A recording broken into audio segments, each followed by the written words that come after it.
WALB News 10 presents Sports Talk. Playoff football is here, and what a better way to spend the rainy and windy day here in South Georgia in the Good Life City than right here with all of you. We have a jam-packed show previewing the biggest playoff matchups from this upcoming weekend, and as always, joined by Keyshawn Ward and Morgan Jackson. Back in the studio, Morgan. Thanks for joining us. Had you missing you for Sports Talk a few episodes. Guys, it's playoff time. Keyshawn, how excited are you for this postseason? Aaron and Morgan, I'm juiced because this is when the stakes are the highest and the margin of error is so small. So I'm intrigued to see which of our teams can stay focused throughout the whole playoffs. And Morgan, obviously our first time here in South Georgia experiencing the playoffs. What are you most looking forward to? I'm just excited to see playoff play. Like, coming to South Georgia, football is just different here. And to see them play in the playoffs against some of the best teams, I just know it's going to be great. 53 teams that we cover, 47 of them in the playoffs, so we have a lot of action to get to. Let's check out those 7A region matchups. Obviously, some good matchups here. Lowndes making it, most notably Colquitt, who won the region this season. But Morgan, these 7A teams are loaded with talent. Yeah, and our first matchup is Lowndes traveling up to Carrollton. This game will be a challenge for Lowndes as the Trojans are undefeated, and the Vikings' luck on the road just hasn't been great this season. They've lost all of their away games so far. Yeah, another team there, Keyshawn, is Valdosta. Morgan, Aaron, we've been talking about this 2000 Baltimore Ravens-style defense all season, and they're number one ranked in 7A for a reason. The Valdosta Wildcats be heading down to Atlanta on Saturday to take on Westlake. The Cats are looking to get in their first playoff win since 2019. And of course, we talked about it, the Packers playing host in the first round after an undefeated regular season. The frontrunners pretty much all season long and looking to keep the good times rolling as they host Pebblebrook. The Falcons just 4 wins on the season. They're going to have an uphill battle against the Colquitt team, averaging nearly 40 a game. And of course, the confidence is high for the Pack. Our confidence, because we talk about being confident and being cocky. We don't want to be cocky. We want to be confident in our ability, but that's confident when you go into the game knowing that you had a good week of practice, knowing that you did everything right in the classroom, everything right in the weight room, and we've slowly started putting weeks like that together.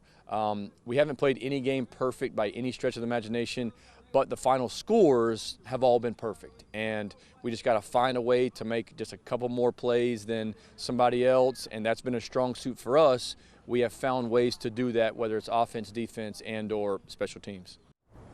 Yeah, and much of that confidence comes from a roster loaded with talent, 4 big-time college commits, but it's just the start. Major contributors also like quarterback Nico Fan, safety Lyric Thomas, and linebacker Kamal Bonner, all big-time in their own right. Have this team poised for another championship run.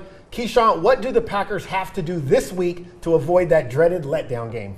Woo, Aaron, I believe the Packers' keys to victory will be to shut down Pebblebrook's 4-star athlete Dwight Phillips. Phillips mostly used that running back, but this will be a game where safeties Jack Luttrell and Lyric Thomas have to come downhill and force Phillips to run in between the tackles and let Kamal Bonner and Nicholas Pace meet him in the hole. Phillips is also their kick returner, so the kickoff team for the Colquitt County Packers will have to stay disciplined and stay in their lanes. What about you, Morgan? What is the key for Colquitt to stay hot? Now, for me, Keyshawn and Aaron, I believe that Colquitt just has to continue to play Packer football. Going off what Coach Calhoun said, I think they're going to have to go into this game with confidence. To me, Colquitt is the better team, and hopefully they can get up early and really just use this game as a stepping stone for the next round of the playoffs.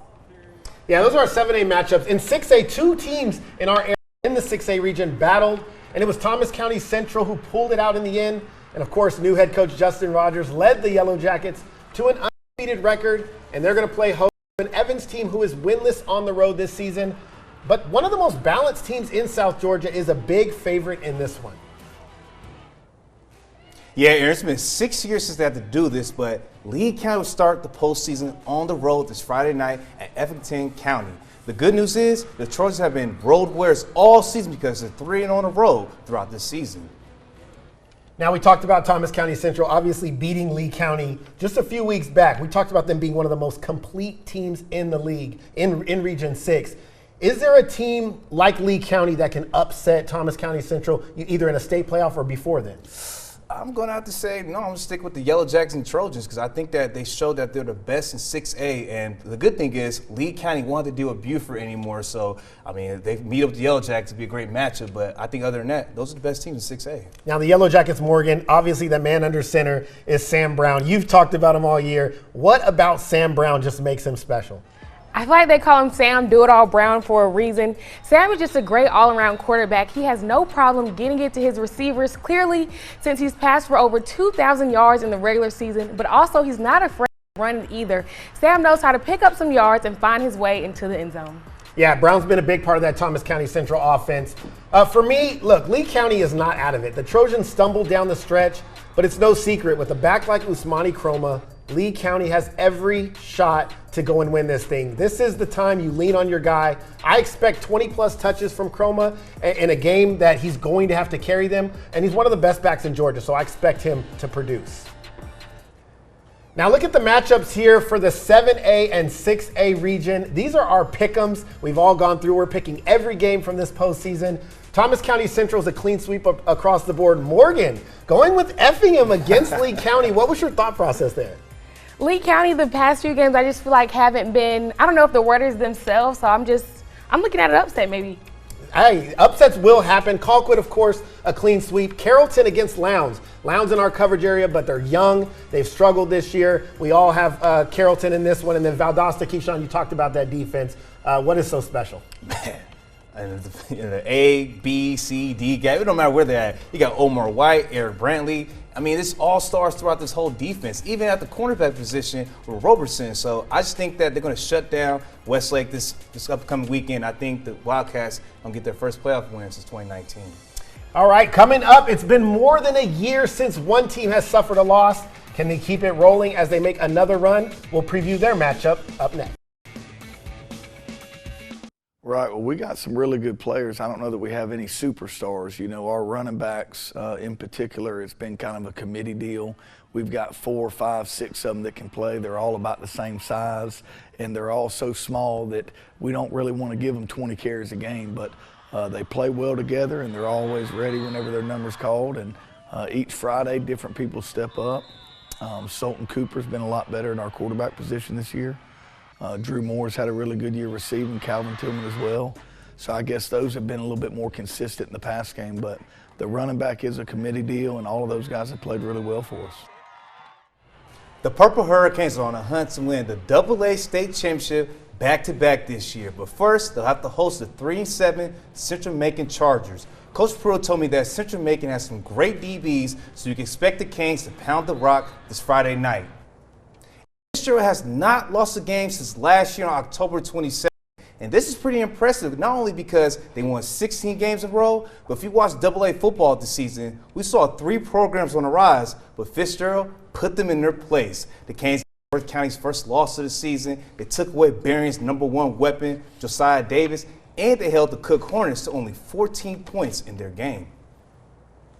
Yeah, Keyshawn, obviously Fitzgerald. We were there, I believe it was week 1 for Sports Talk, and we talked to Coach Pruitt and a couple of their players, and we saw the banners outside since 1947. It had been a long time since they won a state title. They do it last year. They're trying to do it again this year. What is their road to that dominance that they've had this season? It's just, I mean, like Coach Pruitt kind of brought up, run game. I mean, they got every guy, stepping up every week because, I mean, each of the running backs have had 100 yards in the game. So, and then he also told me that this is the best offensive line that he's had in the past 5 years. So that's really the key to their success. And you mentioned beating the Berrien Rebels. And, of course, the Rebels finished with one of their best records in recent history. The offense struggled at times this year and cost them a couple of wins, perhaps maybe from being a higher seed.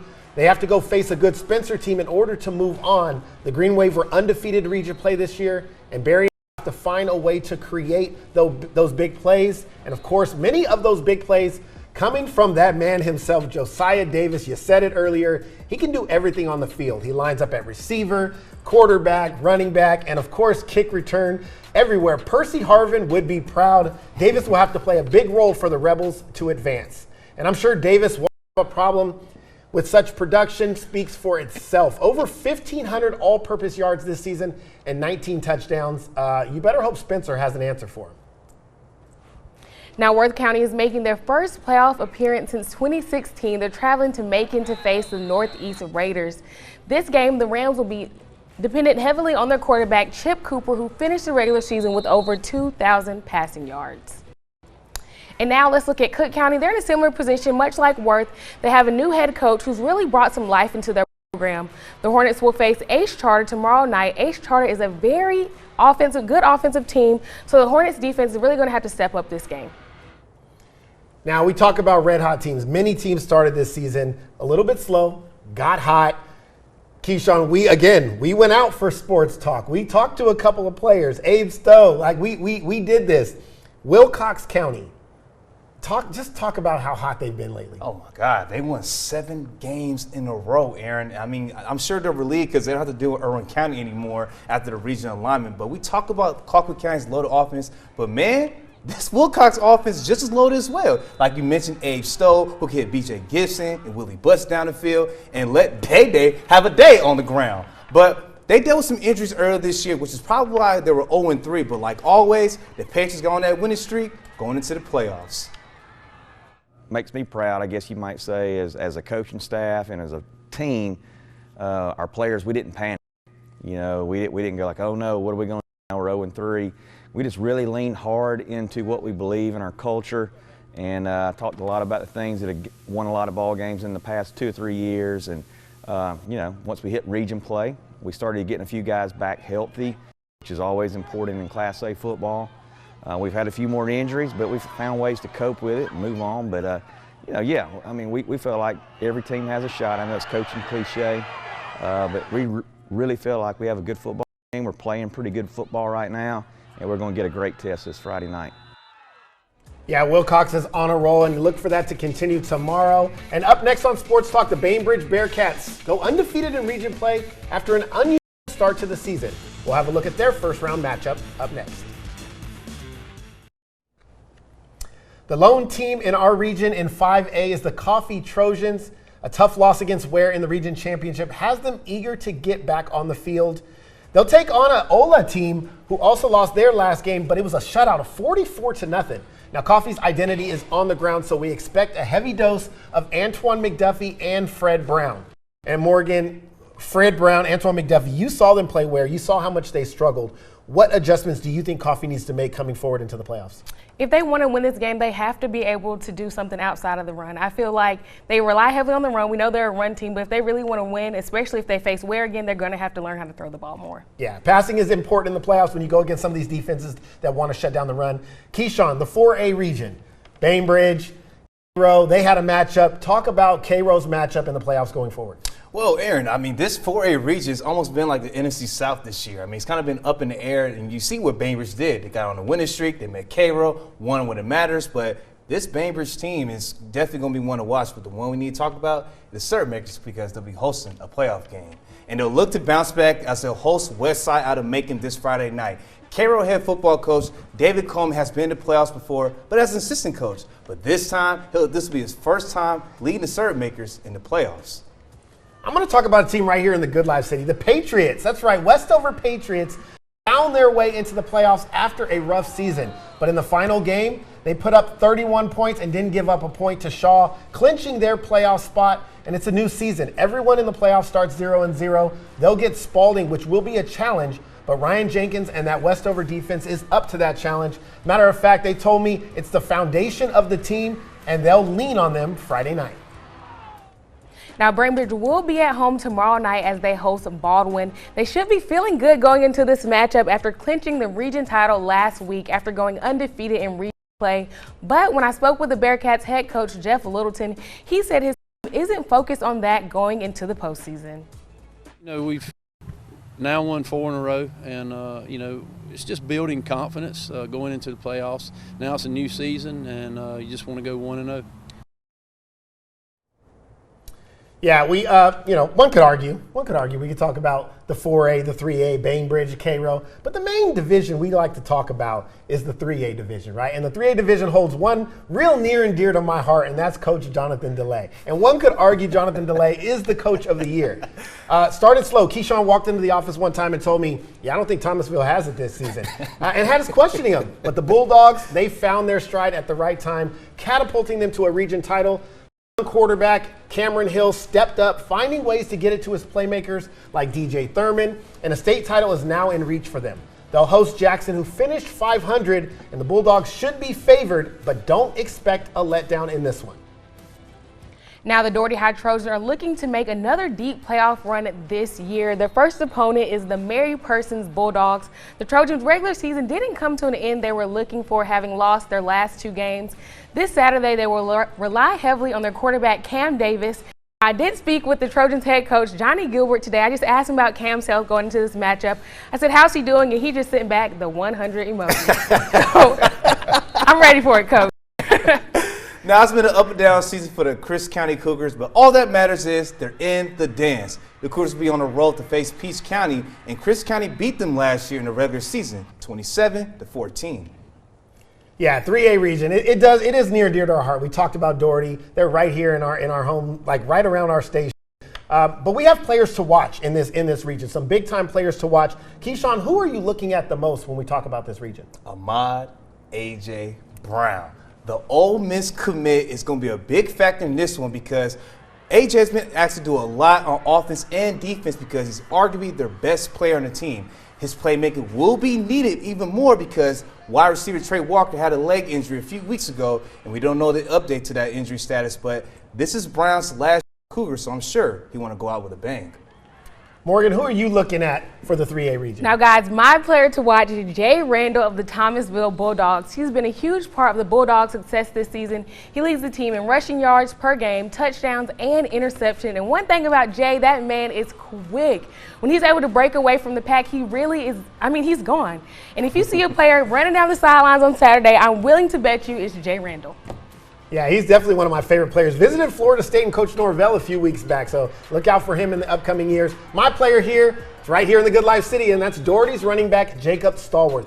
Now, we know the attention is going to get paid to Cam Davis and his abilities on the football field, but with Stallworth's big play ability, running between the tackles, and the versatility in the passing game, I think he could be the difference between the Trojans getting the dub or taking the L. Now, let's check out some of our picks. I know this is a lot of picks here, a lot of games going on. We all clean sweep on Coffee, getting the win here. Bainbridge, again, another clean sweep. A couple of K-Rows, and then Morgan, again. I guess I'm just the oddball out every time. Taking the upset, or maybe it's an upset, yeah. Spalding, all of us have Westover taking the loss here. Tough season for them. Thomasville, we know they're going to go in there and handle business. Keyshawn, Crisp County, you're the only one that took them. What was the thought process? I just think that the Cougars, they can find the groove at the right time. And a guy that we don't really talk about a lot is a linebacker, Julian Fox, who have over 80 tackles this year and create a lot of turnovers for them. And I expect AJ to have a big game for them to step up. And then we all have Doherty winning that game as expected. Now, we all know South Georgia is full of playmakers. We'll take a look at some of the playmakers after the break.